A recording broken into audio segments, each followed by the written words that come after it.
The review in *Downbeat magazine was devastating in its precision.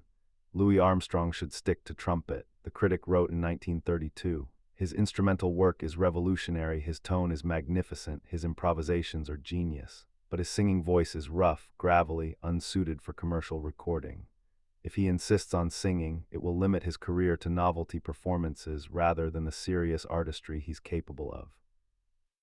Louis read the review in his dressing room before a show, and for the first time in his professional life, he felt self-conscious about something that had always felt natural. His voice, that raspy, rough, sandpaper texture that poured out of him when he sang, the same voice he'd been using since he was a child in New Orleans, singing on street corners for pennies, the voice that felt like home. The critic was telling him it would end his career, and worse, the critic wasn't alone. Radio stations were refusing to play Louis' vocal recordings. Venue owners wanted him as an instrumentalist but cringed when he sang. Other musicians, even friends, would delicately suggest he focus on what he did best, the trumpet. The message was clear and consistent: your voice is wrong, fix it or hide it. Louis stood at a crossroads that every artist eventually faces. Change to fit what others want, or stay authentic to yourself and risk rejection. What Louis didn't know, couldn't possibly know in 1932, was that the voice everyone said would ruin him would become one of the most recognizable and beloved sounds in music history. That the flaw they wanted him to fix would become his signature. That staying exactly as he was would prove more powerful than any adaptation. Criticism started almost as soon as Louis began singing professionally in the late 1920s. His trumpet playing had made him famous, had revolutionized jazz, had earned respect from critics and musicians worldwide.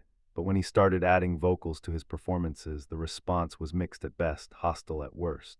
The issue wasn't his musicality or his phrasing, which were as innovative vocally as instrumentally. The issue was the texture of his voice itself. It was rough where popular singers were smooth, gravelly where they were polished. He sounded like someone who'd spent years shouting over loud bands in smoky clubs, which of course he had. His voice had character, grit, authenticity, but it didn't sound like Bing Crosby or Frank Sinatra or any of the crooners who dominated radio and record sales in the 1930s. The technical term critics used was vocal cord damage. They suggested Louis had hurt his voice through improper technique, through singing too hard, through lack of training. And there was truth to that. Louis had never had formal vocal training. He sang the way he sang because it felt natural, because it came from the same place as his trumpet playing, pure instinct and emotion. But years of performing, years of pushing his voice to cut through loud instruments in venues with no amplification, had indeed taken a toll. His vocal cords were scarred, roughened, producing that characteristic rasp that made his voice immediately identifiable, but, in the eyes of critics, commercially unviable. Radio programmers were particularly resistant. In the early 1930s, radio was becoming the dominant force in music distribution, and radio had standards: smooth, clear voices that transmitted well over the airwaves, vocals that didn't distort, that stayed within a certain tonal range, that fit the medium's technical requirements.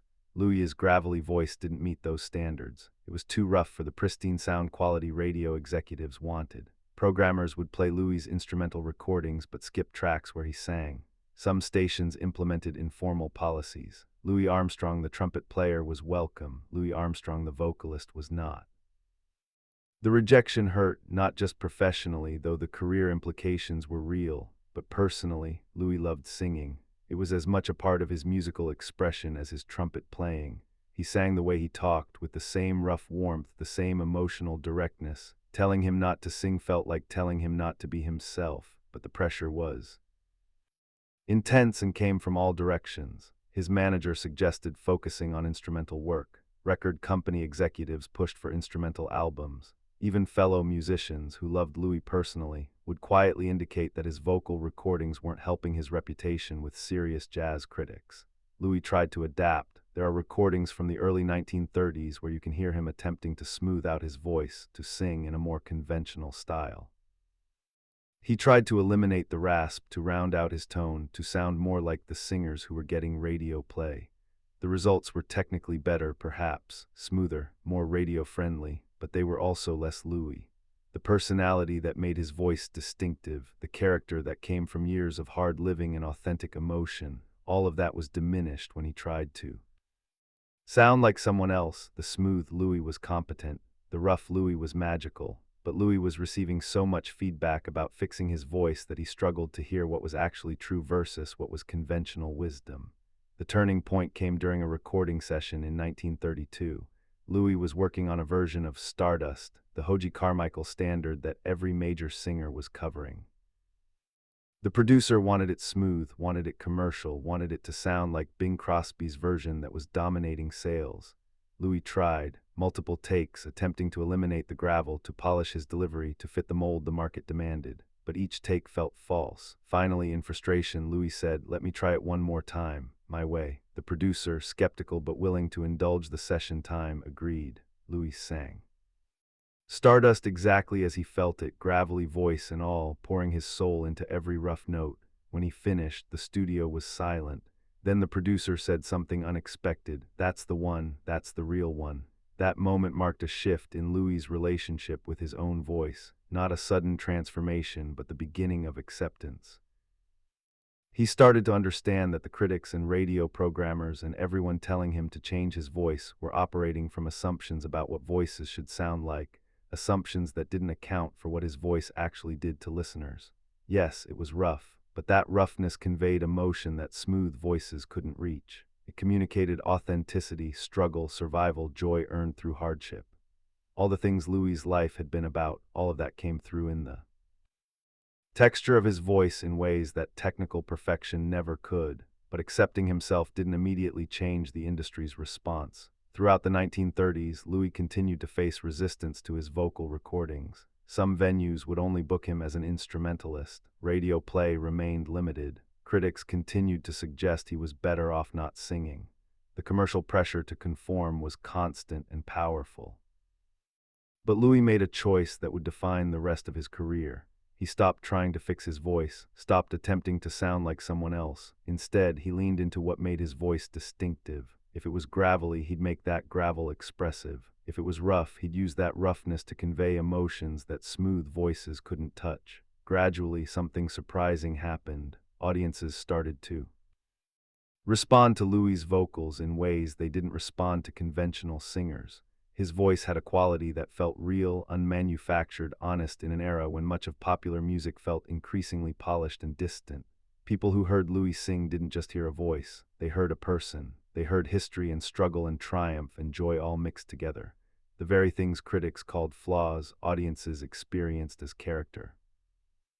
The voice that supposedly would end his career started becoming the thing audiences most wanted to hear. The shift wasn't overnight. It took years of Louis consistently being himself, of refusing to hide his voice or apologize for it, of demonstrating that authenticity could be more powerful than conformity. But by the late 1940s and early 1950s, the critical consensus was changing. The same publications that had told Louis to stick to trumpet were now praising his vocal recordings. The rough texture that had been criticized was now described as distinctive and characterful. Radio programmers who had resisted playing his vocals were featuring them prominently. Louis Armstrong's voice, unchanged from what it had always been, was suddenly not a liability but an asset. What happened? Several factors converged. The technology improved, and broadcast quality could handle Louis's voice better. Musical tastes evolved, and audiences grew tired of the overly polished crooners, wanting something more authentic and raw.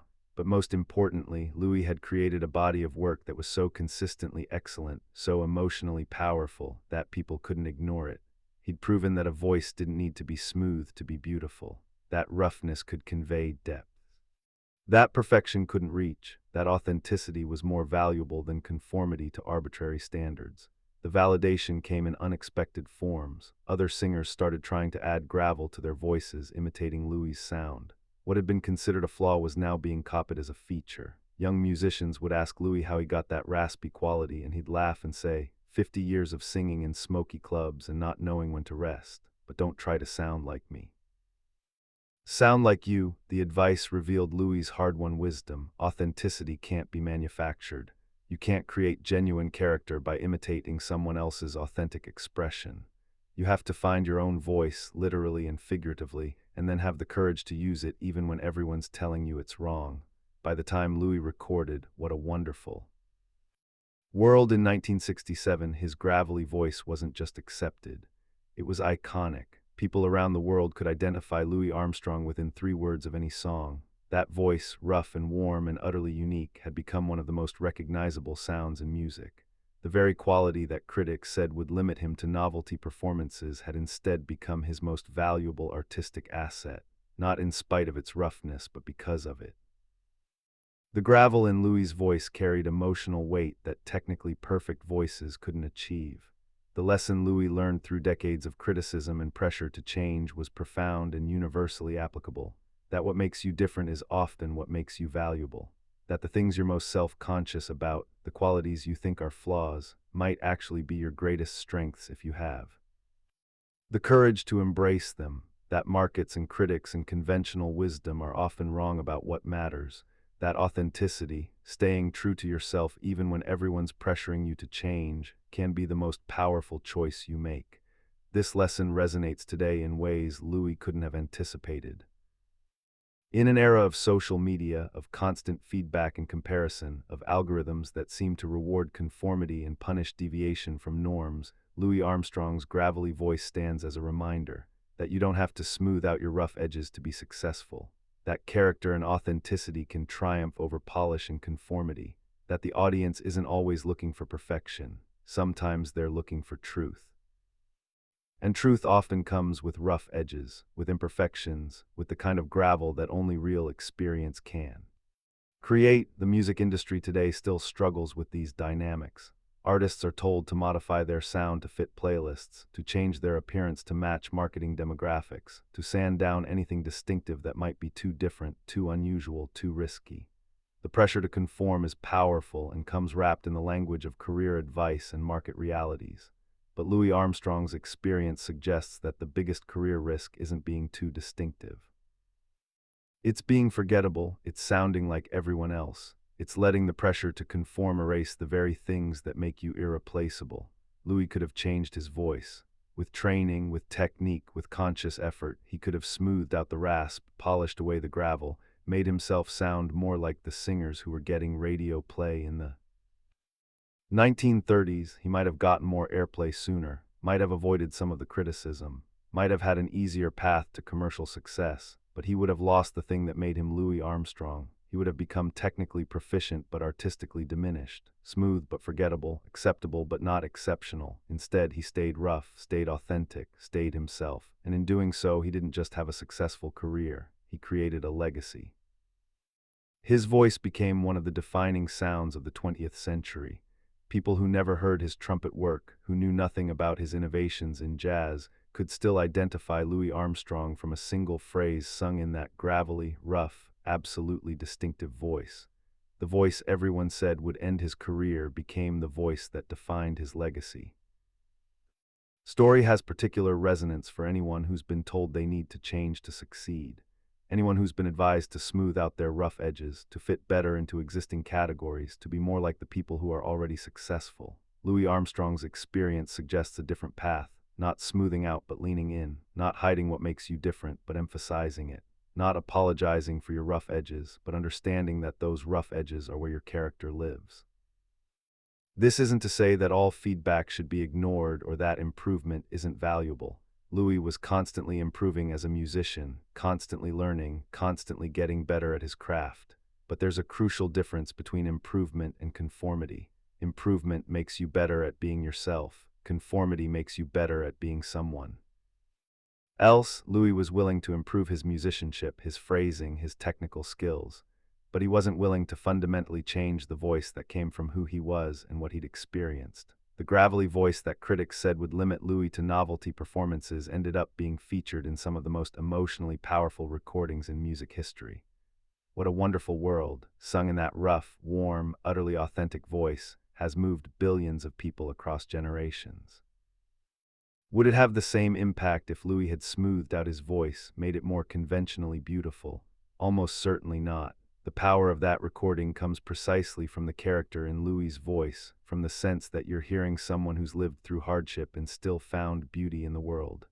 That message requires a voice with history in it, with experience, with the kind of texture that comes from decades of living authentically. In his later interviews, when young musicians would ask Louis about dealing with criticism, about handling pressure to change, he'd tell them about the voice, about the years of being told he shouldn't sing, that his voice was wrong, that it would end his career. And then he'd play them recordings from the 1960s of sold-out concerts where audiences would scream with joy the moment his rough voice emerged. They were wrong, he'd say simply. All those critics who said I should change, they were wrong. The voice they said would end my career is the voice people remember. Don't let anyone tell you that what makes you different is a problem. It might be the only thing about you that matters. That's the lesson of the gravelly voice, not just Louis Armstrong's. Lesson, though it was certainly his to learn and teach, but a universal lesson about authenticity and courage and the power of staying true to yourself even when the entire world seems to be telling you you're wrong. Louis Armstrong's voice was rough. Critics hated it. Radio resisted it. The industry wanted him to change it, and he refused. He stayed rough, stayed authentic, stayed himself. And that refusal, that courage, that commitment to his own truth created one of the most distinctive and beloved sounds in music history. The voice everyone said would end his career became the voice that made his career immortal, because it turns out that what the world actually needs isn't more people who sound like everyone else. What the world needs is people brave enough to sound exactly like themselves, rough edges and all. Louis Armstrong had that. Bravery, had the courage to keep singing in a voice that made him self-conscious, that attracted criticism, that violated industry standards. And in having that courage, he gave the world something irreplaceable. Not just great music, though the music was extraordinary, but proof that authenticity wins, that character matters, that the things you're most self-conscious about might be exactly the things the world needs most. Gravelly, rough, imperfect, and absolutely unforgettable. That's what Louis Armstrong's voice was. That's what Louis Armstrong's legacy is. And that's what happens when you're brave enough to be exactly who you are, even when everyone's telling you to be someone else.